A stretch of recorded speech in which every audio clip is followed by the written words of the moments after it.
Clydesdale is that part of Scotland where the passage of the River Clyde has folded the countryside into shape over the centuries. The river, which many miles from here, beyond Glasgow to the west, gave a noisy birth to great liners and warships, is also a present-day valley of fruit-growing and garden gnomes. Every river which ever ran has attracted men and women to live by its side and to use it to serve their needs. So this Clydesdale provided a setting for landowners to have the finest architects of the day design their summer houses and hunting lodges. The 18th century was a time of great ancestral wealth for some, but with the Industrial Revolution and the creation of new machines, the self-made entrepreneur was encouraged. Here, by this river in 1785, a great social development was begun by a merchant capitalist, David Dale, a man who knew his business, and that business was textiles. He harnessed the power of the river to drive a new cotton spinning mill. Designed to be simple to operate, even a child could do it, and many a child did. The community set up at New Lanark provided work, schooling and care, because this man Dale had a vision, and greater than the average share of benevolent concern. Lots of things were happening in Scotland at this time. Art was flourishing. The university in Glasgow was 300 years old, and James Watt had a workshop there. Robert Burns had published his first poems. And in Clydesdale the river flowed on between mostly green and productive banks.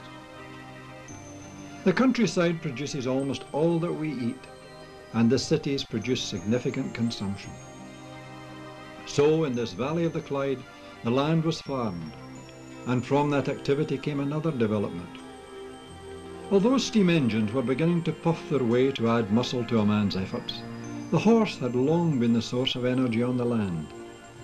From the heavy war horses used to carry knights into combat in the Middle Ages, breeding had been going on to create the finest work animal. Every country in Europe had its favourite. And here, by this river in the 18th century, arrived the first Clydesdale horse, native bred to the needs of the people of the land. Today, 200 years on, the Clydesdale is still with us, but now mainly as a display horse. The fine features shown off to the judges of a premier international show emphasise how highly regarded this breed is by those in many countries. The champion at this Royal Highland Show may come from somewhere far abroad, and if we visit the sunshine state of Florida in the United States, we find the Clydesdale again being admired. From this small corner of Scotland has come something uniquely perfect. As a show animal, particularly in teams, the characteristic high-stepping action and fluid movement of the Clydesdale is seen at its best. This style is lacking in many other heavy horses. The Clydesdale is a balanced breed, with the power and the weight in the right relationship, and it shows.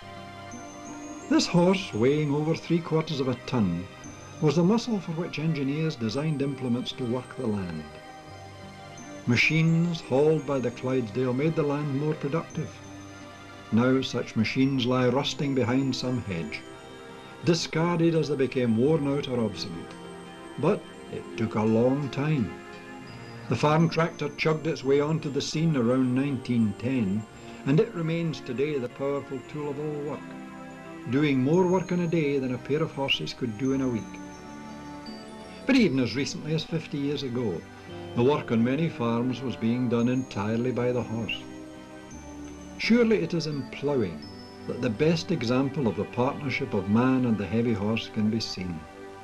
Here is a kinship born of respect, trust and understanding.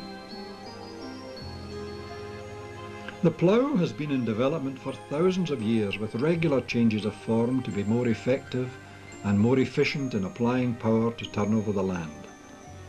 The setting and the balance of this essentially simple tool is important in getting all the animal's power into the job. The furrows which are created reflect the pride of the ploughman in his ability to use his animal. The straightness of the line, and most importantly, the complete turning over of the top surface to lie below the finished work, are the results of great skill. And all of this must be done without overtiring the horse, or indeed the ploughman.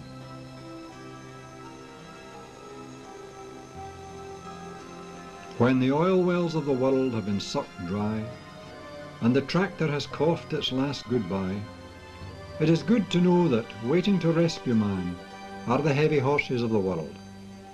These animals, like man, are fueled by what they help to grow on the land. They don't depend on material incubated in the earth for a few million years and then burnt for energy. When the time comes for the human race to be helped, and when science has failed to provide, I am sure that the Clydesdale will be there.